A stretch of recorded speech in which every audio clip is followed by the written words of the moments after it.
懒得看电视，现在又没事，欢迎收听解密404，我是解密爱出事的泽维尔，我是解密小恐龙棒棒。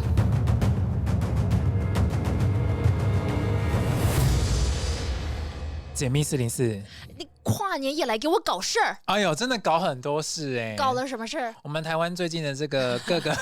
跨年晚会、演唱会的各个县市首长都很精彩。我觉得好像看网络上面还有人就是把它做了一个那种横列表格，没错，就是大家到底出了多少包这样。我们先从外县市，因为我们现在在台北嘛，先从本县市。外县市好了，台北放最后，我觉得台北最精彩。那还是从泽维尔的故乡。台中市来，台中开始啊！台中发生什么事？台中是我们这个卢妈妈卢市长，对不对？不是请来这个妈妈木的这个灰人，对不对？台湾粉丝就是非常期待，而且底下有非常多的这个妈妈木的粉丝就在下面哦，然后拿着萝卜棒，没错。结果可是这些录影上面呢，在这个脆上面上传的这些影片呢，都在说不要再挤灰人了。不要再挤了，怎么挤的 ？OK， 就是这个有一个立法委员，台中市立法委员没有几个嘛，就是那几个对。然后呢，其中一个跟卢妈妈长得蛮像的，然后呢，就是把他拽过来拉过来要拍照啦。你说他直接把那个韩星灰人直接拉过来拍照，没错。然后一直不是挤他，就是拉过来，挤他就拉过来，对。然后不知道做了多少次，然后让妈妈木的粉丝非常生气。会觉得就是爱蹭又没礼貌这样吧？没错，我这样讲会不会太凶？不会，我觉得是非常的中肯，因为毕竟来表演的是我们的来宾嘛，是我们的贵宾，总不能把它当商品一样，说我拉过来跟你拍照就好了吧？也要给人家一点尊重，人家是国际的韩星对不对？没错，不是你一个台中的市长是不是还有什么烟火炸到人？这也是台中，没错，就是那个烟火呢，就这样慢慢的就是这样往下掉，然后就这样开始攻击人群，我们真的不能笑，你知道那个差点这不能笑，对，不能笑，因为你知道那个我们台中是什么的故乡？是庆记的故乡。庆记是什么？子弹的故乡。等一下，我们要上升到这程度，要上升到这程度，这大家都知道啊，大家都知道。台中人大家都知道，台中人自己讲，庆记的故乡，所以变成烟火的故乡，人家只是一笑置之。我刚刚原本是想讲说盐水风暴啦，但台中人就说烟火炸到人哈哈哈，这样结束原因就是因为平常就是治安已经那样了。你说 DNA 在里面刻着，对，就觉得好像还好，非常的熟悉，只要没有人就是大量的受伤，对，熟悉的家乡味，是我们烟火加庆记，这是我们台中非常精彩的一个跨年。但我们不能这样说，这个台中市长对于这件事情他讲了什么话呢？就说那是小意外啦。小意外解决好就好了，毕竟也有蛮多的大意外。因为毕竟呢，只要这个卢妈妈市长只要这个台中市出了什么事情，比如说火灾啊，或者是这个终结怎么样之后，隔天都会有一个非常强而有力的民调会出现。比如说台中市幸福城市第1名，或者是什么幸福市长第1名。我是觉得你不要偷偷把你个人的不满放进来，我感受到你怨念很深。没有，我心里想说，好啦，我没有选错人。幸福城市只说第1名，是，我们只能就是祝福这个卢妈妈卢市长未来的一切从政道路，放过台中，跟烟火跟庆记一样，放过台中，跳下个县市，那我们讲一下那个我们后花园花莲好了。花莲吗？对，花莲怎么了？大家都知道花莲的王者嘛，对不对？王者归来是谁呢？他们的王者归来是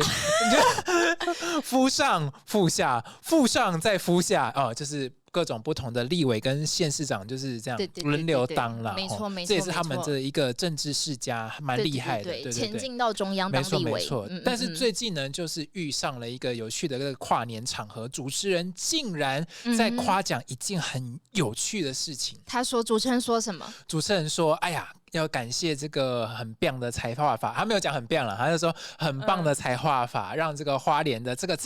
地方财政，以后会有更多的益助跟帮助了哈。其实就在称赞这个就是我们的花莲的大家长哈，就是帮我们在地的中央立委要争取一些福利，就力挺我们在地中央立委，没错。让东大门真的变成了东大门的感觉哦！哇，我觉得不确定花莲人吃不吃得下去呢？感觉吃不下去，因为最近有很多大罢免的新闻嘛，对啊，包含是有一个就是烘焙店的哈，然后呢，他就还有一个餐厅呢，还有自助印那个就是有关于罢免的这些文件哈，让他们的业绩飙升，可见花莲人的怒火已经起来了，就是很值得去看后续的整个观察。没错没错，所以我们就持续来进行这些县市，不管是台中啊还是花莲啊，后续的政治情势到底会怎么变化呢？真的，我们期待未来的新闻。财划法到底会带来什么影响？因为虽然说就是给了地方好像大笔的经费，但也不是每个县市政府都可以用了，也不是每个县市政府都有这么多的人才。对，因为人才要管物嘛，那待人接物就是要会做人嘛。那如果做人都做不到的话，那个物品接过来，有什么用处呢？对不对？是，我们讲了一个很客观的理由。对。然后我们那个还有这个本县市本县市跨年的部分，据闻这个我们泽维尔当时就在现场，不得了，我就在101的现场，就是在市政府广场。然后你知道我们不是要那个采访嘛，然后呢，就是这个有趣的这个民众在那边 Happy New Year， 那个时间点是到什么时候了？就是要散场的时候，就是已经放完了101的烟火，没错。然后呢，结果不得了，因为台上是这个831，他们正在唱这个压轴嘛，然后呢，结果呢，就是不小心因为刚好蛇年，蛇到了这个某一个这个大荧幕的画面底下，你知道在播放什么影片吗？你说现场跨年的那个转播大荧幕，没错，在播放什么影片？央视春晚，哇哦，央视的晚会，央视你说一个央级世界的央视哇，一个地方级的跨年活动，对，然后台湾的首都，对的市政府的跨年活动，没错，播了中国央视的春晚，没错。然后这时候呢，我们就觉得有趣了然后呢，就这个真的有网友就想说，是不是要问一下这个转播单位就是一个 T 开头的T 台问了 T 台说，为什么你们会播放这个央视的晚会呢？怎么会这样呢？就那个 T 台的回应是什么？你知道吗？他说什么？他说：“哎呀，那个是那个 YouTube 不小心自动播放的。”然后就心想说：“不对啊 ，YouTube 不都自动推播你常看的东西吗？所以意思是说 T 台你常看央视吗？那一个账号到底在看什么啦？那个账号到底在看什么啦？有可能常常在监视央视怎么报新闻。我们上次不是才说那个央视的新闻或者是中共喉舌的新闻都是广告吗？都是行销吗？他们可能在学说要怎么帮助台湾的新闻更具有行销的高度，或者是他们说不定想要看这个中共的新闻，他们可能想要反面解读中共的新闻，更了解中国的真相。他们想要做政论节目，他们想要更了解中国的真相。没错，或许是这样子。所以他们搞不好某一天会跳反吗？你这个话有前提有什么前提？现在就是反的，不是，开玩笑，但都可以继续来观察。是，毕竟我们因为没有任何一个执政党可以决定他媒体的走向嘛。没错，台湾的媒体就是各自的自由，我们是新闻自由的。对，虽然说好像会有所谓的颜色偏颇等等的问题，但就是他习惯怎么报的角度嘛，因为毕竟新闻的角度不一样。还有新闻报的角度其实也可能他这个跨年晚会的角度也不一样，他的 TA 可能也不一样，所以当下他在播的时候，下面的人群有什么样的变化？当然是民众傻眼啊！民众就说：“怎么播这个？赶快拿出手机开始拍吗？”台北市观传局最近做的很好下面 Team Taiwan 啊，101 Team Taiwan Champion 啊，各种主题都是 Team Taiwan 啊，怎么这个时候来一个央视晚会嘞？功亏一篑啊！整个首都拜拜，年底这样功亏一篑。但是我们还是要就是对于就是这个跨年晚会上面有一些就是主唱的事故总是要哀悼一下。但是这个蒋万安市长的处理态度比较冷啦。对啊，你说他没有特别再多做回应这样子，就是个意外，然后就没了。小意外，又是小意外，都是小意外，对，让人家觉得好像不太热闹这样。我原本想说，今年的跨年最好的地方是那个，因为天气感觉蛮晴朗，应该现场看101烟火也是蛮漂亮的。没错，就是今年的这个比较不是这个古典氛围的这个乐曲了，它是这个就是流行乐曲的总和。对，包含第一首就是那个 Champion 你说台湾选用吗？对，我真的觉得很好听但就是这样子的大型集会，就是大家都聚在一起的时光，我们在疫后的时候隔了一段时间，我们才可以再重拾拥有这种多人的一起集会的这件事情。没错，那时候疫情的时代根本就是被按下了暂停键，对啊，整个世界完全停滞。那时候只有台湾还存在着就是活动跟进行。而且我们也就即便是台湾，我们防疫做的这么好的地方，我们中间也有一段必须要就是缓下几乎所有大型活动的时期。没错，然后什么行业怎么样，反正就是各种规定很多，大家都关在家里。对，然后不敢出门，3级警戒嘛那时候。对啊，但现在的话，我看到现在的中国的情况，就是会在担心说，这样的生活会不会又再重来一次？因为毕竟这个中国最近的这个疫情啊，叫做什么人类兼职肺炎病毒，好像比这个新冠更加的严重，而且他们是在大肆的流行啊。而且我觉得最可怕的是，就是他们到最近的时候，因为有人去分析说是北京到最近才承认说现在有多个病毒同时爆发。刚刚我们讲的一流什么人偏肺的病毒，没错，然后还有什么甲流啊、乙流啊，然后还有什么，反正就是各种，好像是他们的甲流、乙流是我们的 A 流、B 流吗？我觉得太难了。还有什么诺如病毒，然后跟诺如是诺罗的弟弟吗？之类的。OK， 我其实都还没有搞懂病毒，就是我不知道为什么刹那间中国突然窜出了很多这么多病毒，然后原本的新冠疫情，我觉得可能不是突然窜出来，而是他们先压着不报。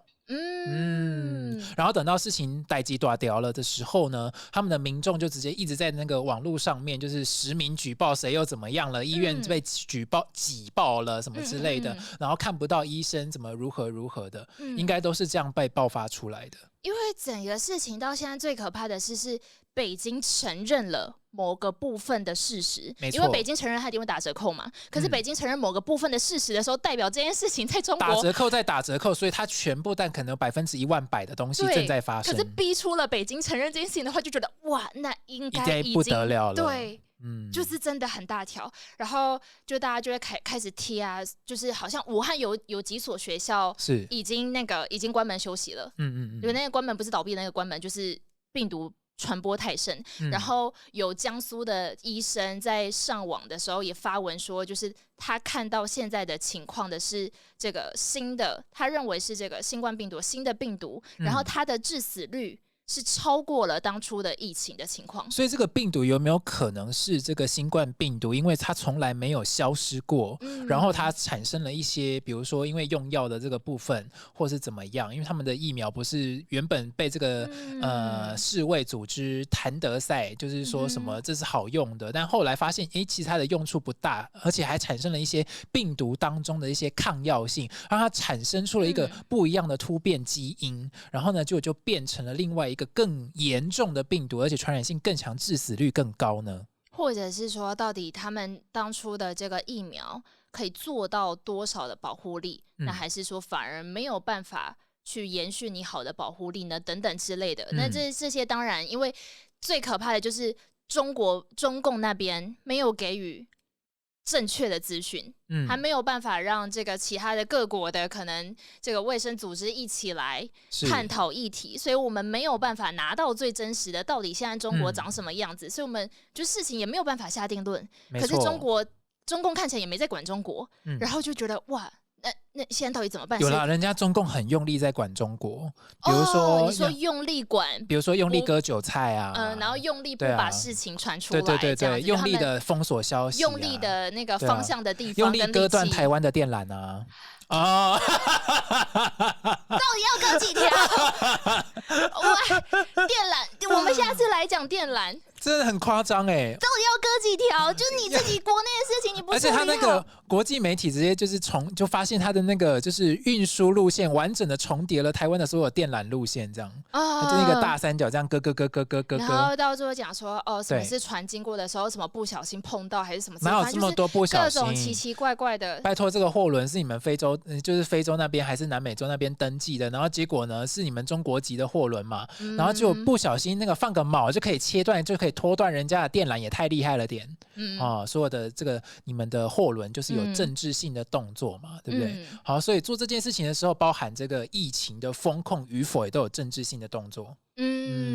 这就是为什么国际的这些自媒体人啊，开始在这个就是他们的影片上面开始呼吁中国人民，你们要醒醒啊，赶快囤粮啊！对，就是不要再听中共给你的资讯，应该是说中共给你的资讯，你只能当最低参考值。没错，就是一个趋势的概念，你可能要自己加成千万倍之类的。没错。然后因为不确定，因为中共现在的整个起手式啊，就是我们看到就是中国它只承认一点点的讯息，跟现在网络上面流传的影片就是那个医院塞爆了，然后中国自己的医护是说什么急诊室的病床啊，看病的病房啊，而且半夜焚化炉都很忙对，什么殡葬业者说什么最近冬季什么尸体到底烧了几具，什么之类的，没错。可是他们在但我看中国医护说这个，我觉得最可怕的地方是，因为我们前几集不是都有讨论到说那个经济不行吗？是，然后所以连医院的薪资都发不出来，有些医院关门，有些医院的医护怎么了，或者是什么被钱什么之类的。可是在现在新一波的疫情又起来的时候，他们的医护量能感觉对比所谓的3-4年前可能又在更低了。对啊，医护人员已经不当医护人员，因为赚不到钱，你知道吗？对，他们有可能还是被辞职的等等之类的。就是哇，这医护量能又低下，然后现在又有新一波的起来，然后中共感觉做的事情跟3-4年前一样，没有打算要承认，也没有打算要好好的跟世界的来公布这样子。他们从 SARS 那个年代就没有再承认了。对了，也是。然后在新冠那个年代也没没有再承认的。对。到了这个什么人类间质肺炎病毒也没有再承认的，甚至不止。对，就是假装不知道。对，而且还是这个网友还是海外的这些国际媒体提醒他，还是干嘛爆出来的时候，他才说好像有可能有。还是怎么样？正在处理，正在关注。他们说什么99%是所谓的甲流，可是外面的分析说不太可能，因为甲流就是这个人会在短时间内就死亡，对啊，或者短时间内24小时到72小时你就直接拜拜，肺病恶化的很严重等等之类的，那个肺诊直接变透明的拜，对啊。然后那个整个小孩也是，他们说那个儿童也是在得了所谓的流感之后。就可能当晚就发起了高烧，然后就人命就被剥夺等等之类的。所以你的意思是说，他连这个原本他应该说国际上面已经找出这个病毒可能有的名字之后，他还是觉得你在确诊的时候，那些中国的医生还是跟你讲说因为可能上面交代，你只能讲说他是流感他们就会说都是流感，就是流感得了什么，流感得了什么。可是到底中共上方是怎么交代的？那些小朋友到底或是老人得到的是什么样的病？就是我们。对啊，我觉得现在最紧张就是我们没有办法握有一个最准确的资讯。是，那世界就是我觉得所有的都很像在重回3-4年前那场大疫一样。对，那这样我们接下来到底怎么防？感觉如果美国新政府上任之后，因为对中鹰派非常的多嘛，那其中有一项有可能在所有的政治学者，他们可能在猜测比如说川普2.0政府的时候，他们是不是会对于这个中国过去所产生疫情的这个起源，他们会不会产生某一些，比如说他们要负什么政治责任、经济责任等等的各种责任都要负，然后各种起源的调查可能都会出台出来。我突然有一个不负责任的阴谋论，是我自己刚随便乱想的，就是因为中共他前几年那一场弄出的大疫，100年大疫从中国开始到全世界 shut down 停摆嘛，停摆完了之后，不管各国的经济都受到了严重的损失。然后在现在全球形成了民主同盟要对抗中共之际，美国那边看起来有一个鹰派的总统要出来，反正对中关税等等，中国经济下行之际，他是不是也想就此再形成一场百年大疫，然后就再一次大家一起死？对，反正我也活不了了，你们凭什么做好？没错没错，这个病毒我不管了。当然这是不负责任的那个啦，搞不好这个病毒是他发明的。因为我们之前也有跟那个小旭博士谈到嘛，就他们的生化等等的这些东西，一直都是有在做研究的。因为他们没有道德，所以他们能够做出这种就是侵害全人类的这种生化武器出现。他们不觉得这个人类的生命逝去会怎么样啊？对啊。但就是我们只能继续观察，然后应该各国。不知道在第二次面对大疫的时候有没有办法在新的态度，比如说世卫组织，对啊，它会不会有像之前如果像谭德赛那样的话因为我有一些比如说像我室友啊还是什么我的朋友啊，他说哇谭德赛跟他赛嘞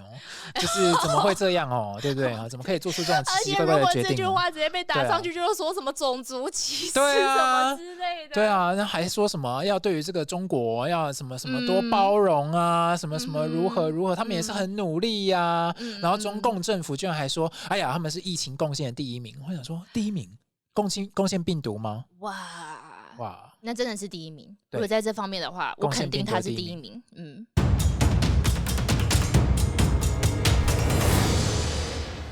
上个礼拜，我们在2024年底的时候，其实接收到了这个反共网红巴囧的纪录片下集，里面呢，其中跳出一个我们觉得非常有趣的，上个礼拜的节目当中我们也有讨论过的，就是电商这件事情，就是相当的。我记得我那时候朋友看完跟我说，他当中最震惊的就是这件事情，就会导致他真的觉得说，以后是不是就真的是不能碰、不敢买那一个被指名的电商，就是擀饺子皮的那个皮，擀饺子皮的皮皮电商。皮电商，皮电商。毕竟这个皮电商里面有很多的这个台湾人的账号，可是你知不知道他是台湾人与否？因为他们说当中账号可能有90%大陆人向台湾人租借这个账号，然后可能就是来做那个销售，然后就等于你那个虾皮上面的。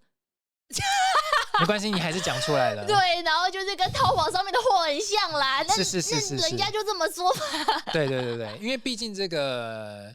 皮电商呢，就是所谓的新加坡商、中国籍电商。对。然后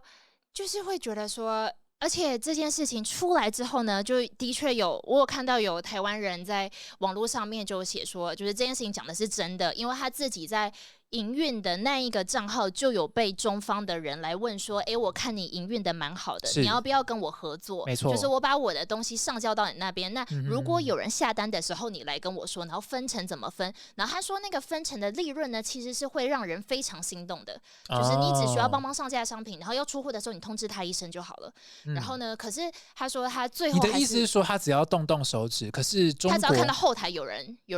订购嘛，他只要跟中方那边讲说有这笔单，那后续的话中方那边处理，但中方就掌控了所有的订单、名字、物流、商品等等的这些资讯，都是从中方那边去做处理的。看起来是这样，当然还是没有写到这么细啦。可是，然后他讲说，他到最后没有答应对方的原因，是因为他觉得说，就是一个是挂他的名嘛，那他到底出去了什么样的东西，他自己要负责，或者他自己的这个营业的资料会不会被盗取等等之类的，他也会担心。你讲到这个皮电商，我就有几个经验。第一个是有关于有一次我在订购了一个，就是你像生活小用品都会在皮店上面，对，然后就会觉得好像很便宜，没错，对，然后就觉得好像可以多买一点，对，反正囤起来5块10块，对，感觉就很像5元商店、10元商店，39块就可以买到你想要的东西了嘛，对不对？然后呢，这时候生活用品的这个嫁接或者是这个采买就在上面，然后呢有一次呢我就买了然后结果你知道他送来的不是我要买的那个东西，比如说我要买的是那个，比如说就是夹子好了，夹头发的那种夹子，然后他来的是另外一个东西，然后呢，但是聪明如我呢，就直接说，我要退货，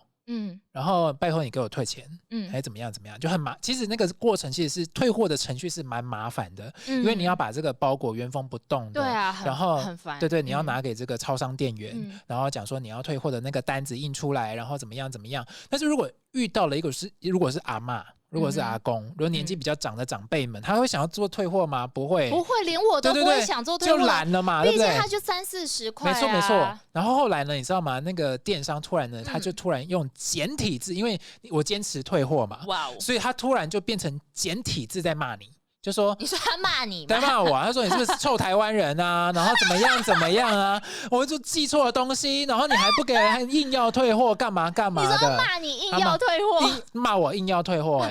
然后你就然后我就说啊，你要寄错东西，还是我们上法院？还是我报警？然后呢？然后他就安静，整个安静，然后他也不回我了。然后我就说，然后结果他后来就想说我要上法院跟报警，他就是惊掉，知道吗？然后他就结果呢，他就是说，要不然我再寄一个正确的东西。我说你原本就要寄对啊，对啊，我就凶他，我就说你原本就要寄对啊，那我不会在你这边再采买任何东西，你也不用寄给我，就是退货就对了。对，然后呢，后来我发现这个电商的这个账号，好像因为有很多人就是受到了这样的一个怎么讲？中国话叫做忽悠嘛，对不对？你说都被糊弄了，对，就被忽悠，然后台湾就糊弄嘛，对不对？然后呢，他这个就被虾皮给关闭。他就你说在你发生这件事不久之后，他就被关掉了，他的这个账号就被关掉了。对，因为我就直接按那个虾皮的那个客服检举他，检举到爆这样。对，我就说他就寄错东西，而且寄错很多次，然后怎样其实才一次，但是我就把他检举到爆这样。对，所以我觉得整件事情有一个让我觉得比较可怕的地方是，他原本其实看起来是像是在台湾的商家的感觉在跟你对话，没错。直到你说要退货，坚持退货，他就变成中国人呢。所以他其实简体字骂你。他最初想要把自己伪装成台湾商家的那个起心动念，没错，而且讲话都很像台湾人哦。我讲的很像是他讲话有些用词怪怪的，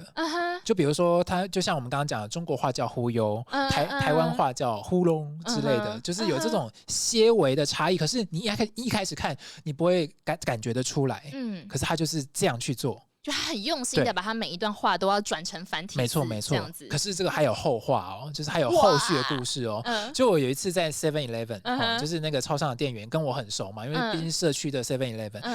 他就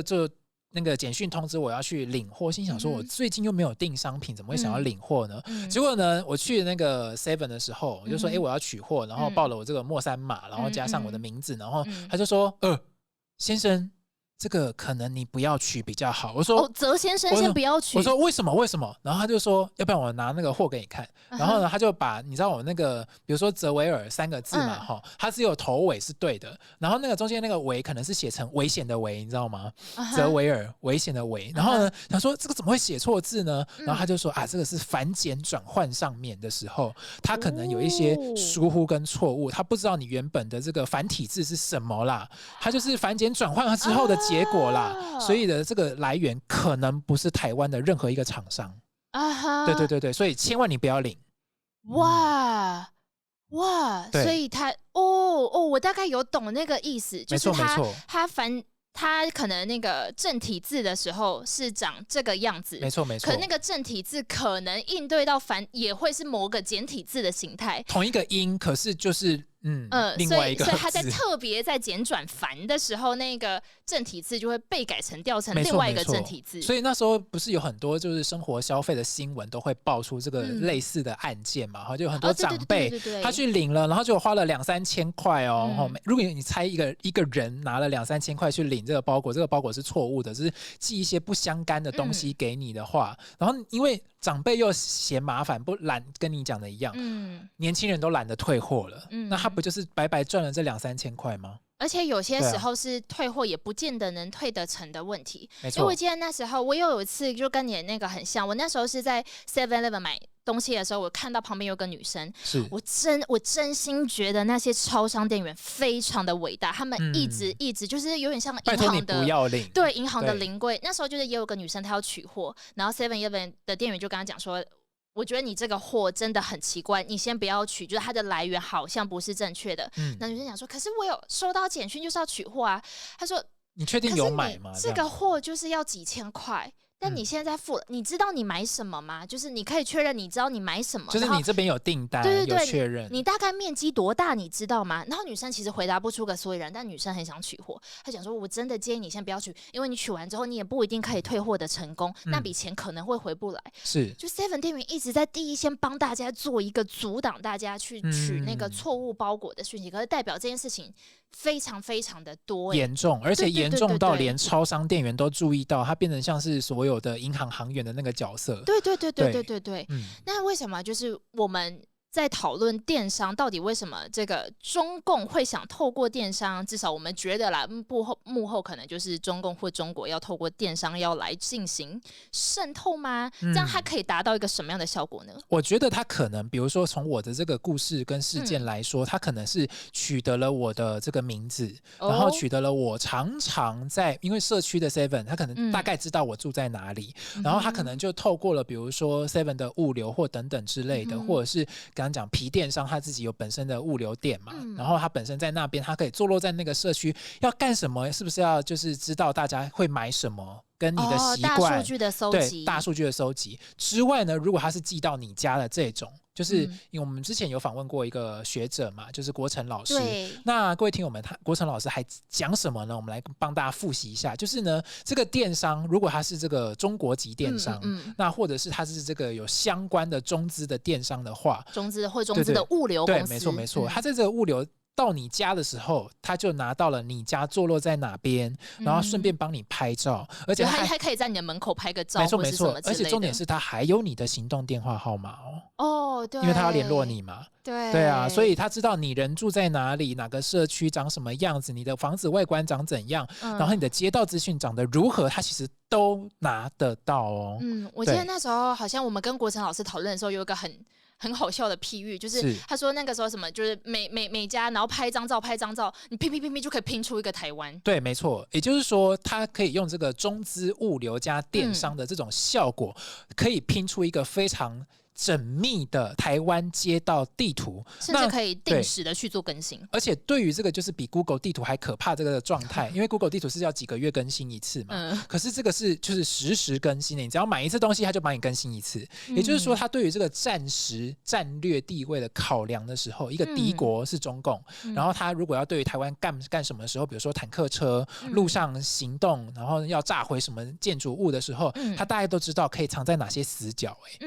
对啊。这是他一个可能做法，而且如果他要用的话，感觉也相对低成本的很多。没错没错，而且就是很多的台湾人他在买东西的时候，他就会比如说有记者去问这些台湾人说，如果有一个中资的电商跟中资的物流，你会担心你的个资外泄吗？就会说我们不担心，因为毕竟我们是用假名在买东西嘛。可是问题是你的住址，你的电话，你的被传简讯的那个电话都被知道了，觉得这样个资没有外泄，对啊。感觉如果被传简讯的电话知道，他有心要去找的话，应该还是可以找得到这个电话号码的主人是谁。没错，而且这个有些电信商，应该说我们不鼓励有些这个不法行为啦，但是电信商内部的人员，如果他为了赚钱，他有可能卖个资啊。我们总是偶尔可以发现一些那个个资外泄的新闻资讯，不管是从商业公司或者是从电信那边，我们总是会看到这样新闻。当然，那个个资外泄是怎么外泄的，或许到最后调查到底没有人知道，但总之也没有人会承认。对，总之这种新闻就是还是有，而且你就是遇到嘛，我们就是遇到。那最可怕就是外泄到哪里嘛。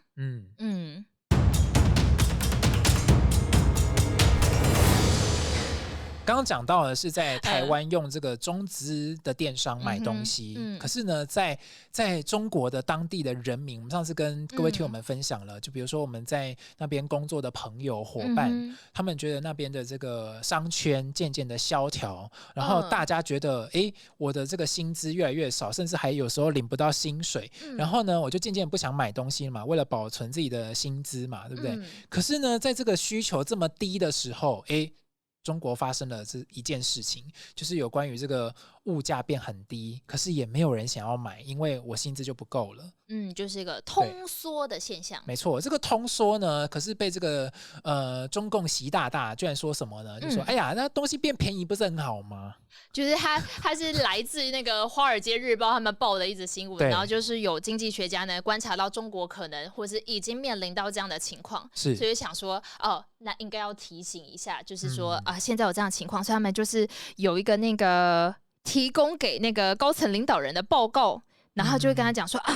怕进入这个螺旋式的通货紧缩。没错没错。然后呢，报道就写说，习近平反问了一句说，通缩有什么不好？因为当下看到的情况就是因为通缩就是物价都很低嘛，对啊，然后通缩有什么不好？其实乍听的时候，我自己也会想，对啊，没什么不好嘛，对不对？物价低啊，似是而非的这种中共的讯息，习大大很会释放，他们的这个行销学学很好嘛，对不对？就很高啊，那我这样买不起啊，那通货紧缩的话，我不就买得起了吗？对啊，我原本也会这么想，但是呢，我这么想的时候，我可以去查找资料，通缩到底是什么，它会带来的危险是什么，或者是可能泽威尔等一下就会告诉我，通缩这边遇到的情况是什么。既然你都讲了，我们就来讲，就是通缩，我们来跟各位听友们讲一下通缩到底是什么。通货紧缩呢，就是我们刚刚讲的嘛，而我薪资变少了，或者是我们中共没有发薪水给我，或者是他们的民间企业没有发薪水，然后呢，就变得是因为我要保持我平常生活的这个所需，那我就买我最需要的东西就好了，其他我都不理了，管它物价再低，再多低，我都不想买。所以因为通缩好像有一大很大的原因，是因为他们有一个供过于求的一个情况，没错，因为他们很喜欢做所谓的大力倾销这件事情，没错，所以就是说导致这些原本要卖出来给这些人民的内需的商品。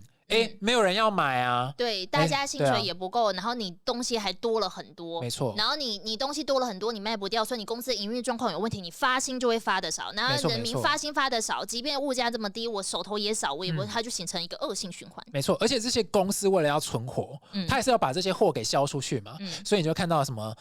这个电动车大力的竞争，不断的竞争，对，你说往欧洲冲，然后往欧洲冲，往美洲冲，往那些就是一带一路的国家冲，卖一大堆机车，对不对？各种这种的，发现是什么啊？就是因为内需市场不足，因为他们已经是通货紧缩的这个陷阱正在发生中，内需不够了，所以我为了要生存，我这些大的厂商我就不断的就是竞争，低价竞争，然后就一直往外，要不然为什么会有这些关税战的产生嘛？对啊，它其实是冲击全世界的哦，没错，因为毕竟它是曾经的世界工厂啊，对，曾经的。然后现在呢，我知道了通缩这个情况嘛，泽瑞刚刚告诉我了，可是竞平呢？竞平觉得身边的人没有人要告诉他实话，大家都害怕，就对，他居然问了，好，那没事。他旁边都是奸臣，对，他旁边他就问了说通缩有什么不好啊？这物价都低，不是好吗？旁边就这个物价都低，都买得起啊。对，没不好，对，就是有一个就是舌尖现象，想讲什么又不能讲出来，又怕讲了自己被怎么样，想说但是哭不出来，想哭也哭不出来，所以旁边如果有一群真的想跟他讲的人，他们也不敢讲，然后另外一群就是习近平的政敌，他们也不会跟他讲实话，是，毕竟我们习近平有一个小学博士的称号小学博士啦，对，毕竟他小学而已嘛，可是他拿到博士。但就是那蛮厉害的，我就觉得就是感觉很可怕，所以就是中共领导层没有人可以对他讲真话的时候，然后他就一直在做错误的决策，然后整个底下就因为这样子的情况，整个不行因为错误的决策跟错误的资讯，让这个中共的领导人没有办法就是做出适当的这个意义，所以他虽然也不确定他有没有想要做适当的判断，但他可能不想做判断，也是啦。对啊，因为毕竟从刚刚一开始讲的病毒到现在的这个通货紧缩，他都没有要处理嘛，所以现在中国的这整体的大环境可以说是整体的萧条下去。因为他们好像最近还有看到另外一件事，是说他们要再发了这个有史以来最多的一次国债，超长期国债。没错，这个国债呢举起来呢，就是要人民啊，要这个外国企业啊，就是要投资你嘛。可是你就是等于是欠他很多很多的这个债。可是问题是，这个东西能不能把这个经济给挑起来，再重新燃起了这个热力呢？跟这个就感觉会挑起战火，我觉得。对啊，因为重点就是他们现在也有很多外商都已经撤出来了。没错没错，所以剩下呢就是举起国债这些人，搞不好就专门在上面割韭菜的这些大官们，然后再想说啊，我们要维持这个中共的政权的统治正当性啊，维持表象平衡啊。对对对，我把这个从人民这个抽来的钱、抽干的钱，我再把它投进去国债里面啊，好让一直不断的恶性循环，所以人民都被吸干的状况之下，只剩下这些中共的大肥猫高官、大肥猫正在上面。对对对对，因为我们那时候看，即便是看八炯的影片，也可以看得出来，他们不是会可能跟那个问讲司机稍微聊一下天吗？没错啊，然后他们也会他们都拉不到客啊。对啊。虽然说他们举的例子很就是小尴尬，他们会说那个吧台小姐可能原本一天晚上可以拉几个，但现在是多少天都拉不到一个，因为他们那些小姐或者是那些人也赚不到钱啊，对，根本就没办法坐计程车吧，都不知道那几家店是不是还在等等之类的。没错，就连比如说他们什么青创基地那个牌，比如说什么那个后面的牌都会掉下来，都还用双面胶粘啊，这种样子，说什么他们有在帮助这个吸引台湾人说什么要过去，你先不要拍，我先把这个弄好。对，我想说，我觉得那一段影片到那边超好笑，对，因为那个闽南郎整个尴尬，我觉得闽南郎有意在尴尬，想笑又笑不出来，他一直在那边扶那个板子，然后就在那边扶像这个真的很好，然后他们真的对大家很好啦，有够烦，而且这叫做扶不起的阿斗，真的。他们割韭菜的现象就是不止，就是我们刚刚说的是大的情况，可是它可以反映到下面底层的情况。你知道所谓的中国奶茶店吗？中国奶茶店怎么了？就是他们的手摇饮料店，他们手摇饮料店也有一个很神奇的状况，就我最近看的时候，他们倒闭了很多家，可是他们是倒闭很多家，比如说他们去年有一个数字吧，你知道蜜雪冰城吧？就是应该算是他们手摇饮料店我不是龙头就是第二大，反正就是最大的那一家，他们开的分店加盟店啊，他们好像有计算大概90天内，然后开了几千的加盟店，然后又倒了几千的加盟店，它的倒的数字会比开的还要多，而且它不是就是标榜所谓的就是在那个就是蜜雪冰城里面有位置可以坐的那一种，对，你不觉得很像那个台湾20-30年前就是台湾已经淘汰掉的那种泡沫红茶城吗？我们那时候当年也有可以做的吗？对啊，就是里面就是一堆泡沫红，就是你点一杯饮料，然后在那边可以坐着有吧台那种，或者是有用餐区的感觉。可是那个台湾很早就已经淘汰掉了，台湾不要的。也是。然后他们那个就等于说他们的这个饮料店，他们其实加盟的很快，但也倒闭的很快。然后他加盟一家饮料店呢，就可以有所谓的加盟金，他可以在短期内加盟主会短期内付出他的加盟金，可是他不一定能在那边生活超过1年，他的店不一定能开到1年，或者是也不能回收那些成本。对。然后所以等于他就是加盟完了之后呢倒店，加盟完了之后就倒店。可是因为奶茶在中国市场看起来非常蓬勃，可是他又趋近于饱和的状态下，他还低价竞争。然后等于是说那些加盟主他们就变成韭菜，然后一直被资方割。这个就是通货紧缩底下里面产生的一些额外的这些故事们，你像要做东西做不起来，然后又一直不断的低价竞争，然后你东西又卖不出去，所以他才倒了这么多店嘛，不是吗？对啊。他们说那个店啊，可能那一条街里面2-3个月关闭的店比比皆是。然后或者是他们还会有说，就是有奶茶店老板他会说，最难的时候呢，他们开店开到停止了，然后他们原本在高峰期的时候有1000多家的连锁店，可他们仅用了4年的时间就赔得干干净净，还负债了1300万人民币，好扯哦。对啊，就是现在这个市场非常的难做，但是他们人是开店的速度很快，那到底谁在赚钱？因为我们邦邦跟各位听友们讲，我们邦邦是这个手摇饮料的这个就是几乎是专家。对我来说，这是台湾的骄傲。没错，就是感觉未来这个台湾的，就比如说茶摊会啊，怎样，或者是什么东西的这个要出城啊，要出海啊，都要问过我们邦邦了。没有，那你说的哦。哎呀，刚刚喝完了饮料，知道了通货紧缩，对，接下来我们要很严肃的看待这件事情。就是我们其实一直前几集的时候也多少都有讲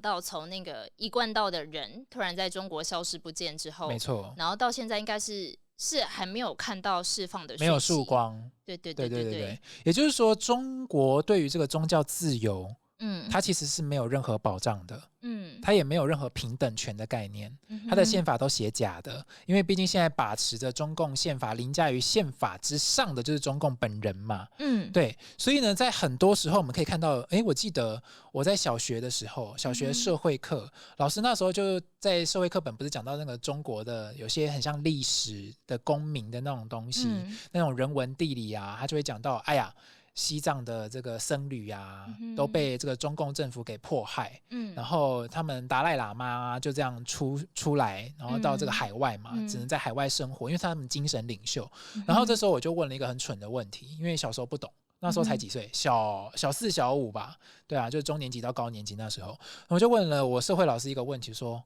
啊，老师啊，为什么他们要迫害他们？是不是他们做了什么坏事？对不对？是不是这些常理来说，你会这样想？是不是在民主国家的时候，没错，是不是这些僧侣做了什么坏事呢？为什么这个政府要抓他们？这样，然后呢，就我们社会老师就说，不是，是反过来的，是人民没有做过任何的坏事，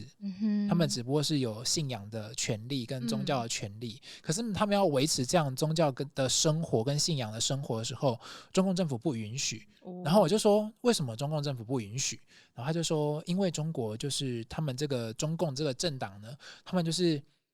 没有信仰自由，加上他们只能是无神论嘛。我想说，后来就解释到这个共产主义无神论这件事情，但是对于我们小学生来说，其实有点难理解，有点难。我就说，无神论，好，谢谢老师。可是这个东西就一直深埋在我心底，直到我到了中学、国高中的时候，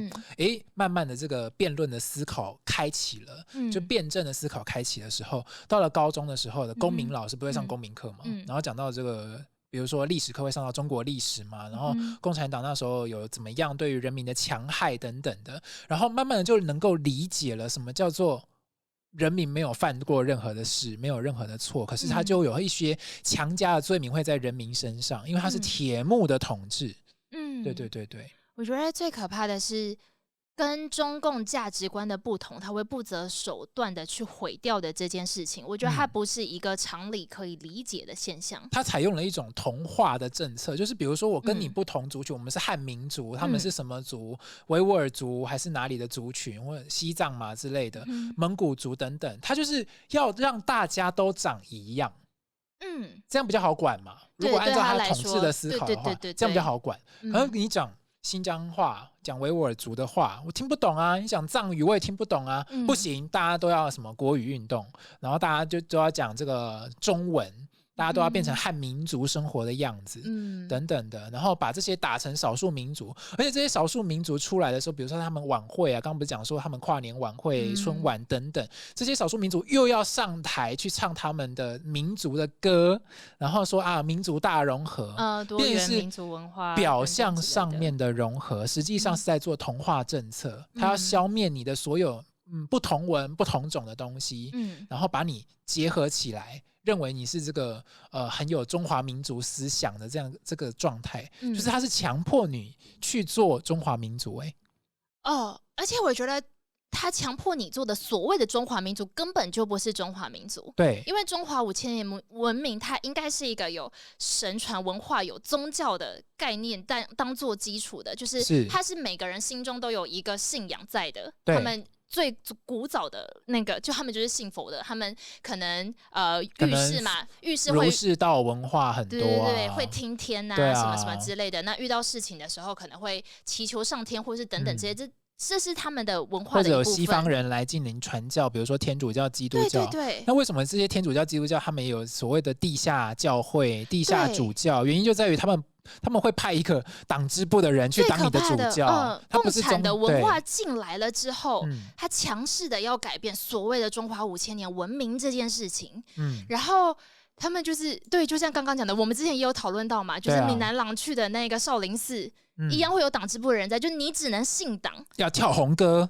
你怎么可以跳红舞啦？跳红歌，你怎么可以信仰一个不是党的东西呢？对，你怎么可以在你人生最重要的那个位置不是我共产党呢？没错，这是一个很可怕的事情。所以他们从小时候发誓，不就是要就是对着他们的这个血红旗要干嘛干嘛？对对对，献出我的生命啊，什么什么之类的，围个红领巾。我就觉得好可怕哦。然后他们就开始进行了宗教迫害嘛。我们所知道的基督教等等之类，我们之前有讨论过那个寺庙被炸毁这件事情，没错。然后跟法轮功，还有这个大佛都被炸毁，在他们文化大革命的时候，佛像的那个头啊，都是直接被扭断。即便在文化大革命之后，这几年也会有佛像被炸毁的事情。没错没错，美其名叫做要重塑佛像啦。对。然后那个法轮功被迫害这件事情，就是大家应该就是世界都知道。对，没错没错。而且去看所谓的被迫害的方式的话，其实真的是不寒而栗耶，就是包括电击啊，什么老虎凳啊，是，然后什么，我觉得最就是真的是觉得很难。女良心犯被关进去的时候，还有可能会有被强奸等等之类的，反正就是各种酷刑。就在牢里的性犯罪是被中共所允许的，而且还把这套集中营的模式拿到了这个新疆的这个集中营上面，然后才会有后续的这些新疆棉的这些就是抵制啊等等的这些议题诞生。原因就在于中共把一切他实验过的，他认为可行的这种迫害的手段，强害人民的手段，他只要行之有年，他觉得可以成立，可以控制你的家庭、家族，甚或是你的那个地区的所有人民的思考等等，他都会把它置入进来，然后放到每一个他要同化政策的民族身上。对。然后不完全统计底下呢，就是我们可以知道法轮功学员被迫害致死的至少有5000多名，但这是一个不完全统计。为什么这么说？因为他们的宗教信仰迫害到后面，居然还可以拿来敛财。没错没错，也就是说他们把所有这些不管是宗教团体不管是某些特定的宗教团体，当然是有经过了什么中共政府的首肯才可以进去的嘛。那没有经过他同意的，比如说像我们刚刚之前讲的是妈祖的信仰是为了要统战台湾人民，然后呢在里面写到统战书里面的这种信仰团体它是 OK 的，可是没有写到里面的就是他要没有办法把持你的思想思考的那个模式的。如果是说他只是当下没有给你一个名分，他应该还是有想透过你统战，没错，他还没有给你一个名分的时候，他也可以就随便乱来。没错，也就是说你没有经过他首肯都是不行的啦，所以才会有这么多什么地下团体出现嘛。那这些宗教团体都很可怜，对啊，那些人民啊，为了要维持自己的信仰维持什么的，就像是之前包拯也有一个就是包青天，有人卖包青天嘛，然后就有妇女去拜啊，只是不过是求了什么东西之后，就被他们当地的官员给抓起来说，哎，你不可以这样做。因为当地的人民已经觉得这个中共的这个把控的这些法律都没有办法管理人民的任何琐事、人民生活一般的事物了，所以呢，他们觉得要寻求一个精神的慰藉等等的，所以呢，可是问题是去求神、去拜佛的人，他们还要被抓起来。对，我觉得这是一个很奇怪的现象，就是到底为什么中共惧怕到这些去怎么讲，就是去寻求心灵慰藉的这些人，会伤害到他的政权吗？会伤害到他的这个统治的正当性吗？他到底害怕什么呢？对不对？我那时候就在看，就是我也在想这件事情到底是。这些人，我觉得至少很多基本的这个宗教，他们可能大部分的宗教都会提到说，不可以伤害人，不可以伤害人事物。那到底对中共的政权起到了什么样的针对作用呢？就像是如果你将刚讲的连接了所谓的黑色生态系、黑钱生态系跟器官库国有器官的话，因为比如说像你刚刚讲的法轮功学员嘛，那为人所知的就是他们有这个国有器官库跟法轮功学员是连结在一起的。比如说他们因为练功还是怎么样的，所以让他们这个器官是很有价值的。好，或者是这些青年人，他们虽然身上没有钱，但是因为就是他们觉得他们自己的这个身上呢是这个所谓的人矿嘛，所以呢就是让他们觉得这是有可以再继续割韭菜的地方。我觉得他们因为法轮功学员他们在调查器官移植这件事情已经是很多年了，然后现在也有很多的就是应该说一直以来都有医生跳出来指证说有参与过或在法轮功学员的手术，然后这个器官移植手术到现在呢，就是我们看到前一阵子我们也有讨论到的，几个奇怪的青年就这样失踪了，那到底去哪里了？没错。然后所以就有人分析说，是不是他的血型、他的资料符合了某个高官的家的谁的需求，所以他就也这样被抓，就是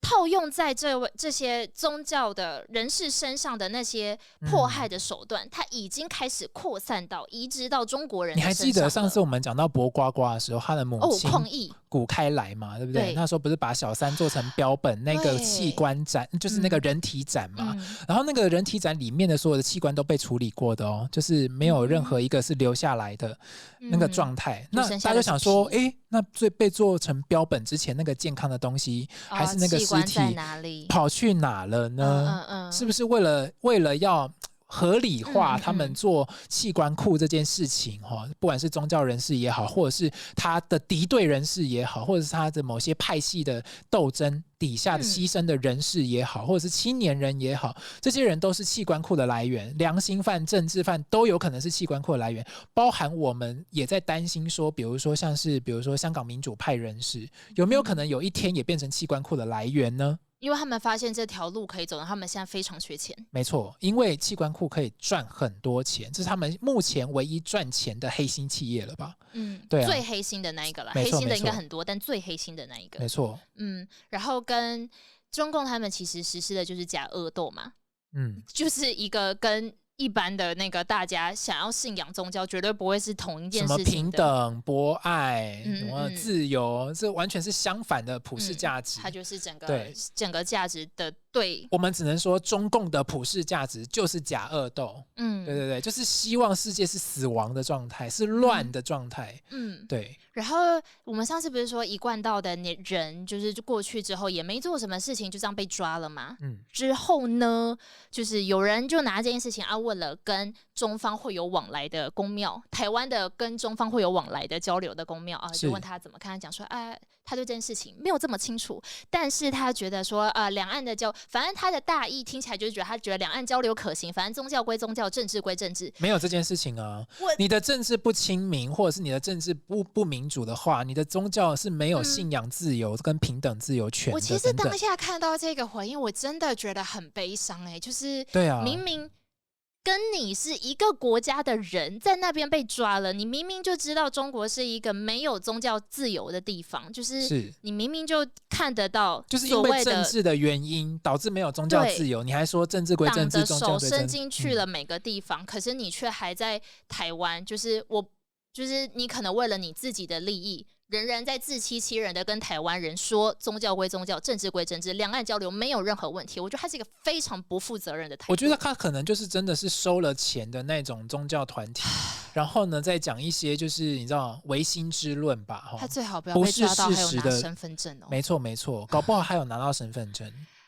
对啦，这后面当然就是我们的猜测，可是对啊，但有人说是猎巫啦。对啊，搞不好讲说别人猎巫的那个人，搞不好也有，因为他毕竟也是很多重国籍嘛，搞不好他还有这个中国的身份证也不一定。就是各种会觉得说，其实中共统战台湾的手段百百种，没错，也相当的明显。但是因为台湾我们就是位处在一个就是我们对于中国，我们完全是天壤之别的一个政治实体上，对，没错。可是还是有一些不管年纪多长或年纪多轻，都有一些错假讯息的干扰。那这种错假讯息，就是因为中共嘛，它透过了各种比如说公关公司的进来，或者是网军等等的，包含我们听起来在民主国家都是合法性的管道。包括我们最近就是我们变成了 video podcast 之后，我们底下就多了很多简体字的5毛哦。感谢你来听我们的节目，可以听到我们就是节目上面告诉你的真相哦，真是太谢谢你了。我觉得其实可以多来，你可以多听，你们可以多翻墙来。虽然你或许就是有自己的思考，或是你可能真的有某些任务，但我觉得多听也是那我要回应一个网军的话，他说：“你们确定你们播放量这样？对，我们还在努力。对，我们努力，我们才刚刚开始我们的播放量，也欢迎大家多来，欢迎大家多支持。5毛你要支持我们没关系，我知道你的意思。就比如说你一定要讲反话嘛，对不对？一定要说哎呀，我们已经是什么黑中共啊，干嘛，你一定要讲这种话没有关系，但是你就就翻墙过来听吧，谢谢你。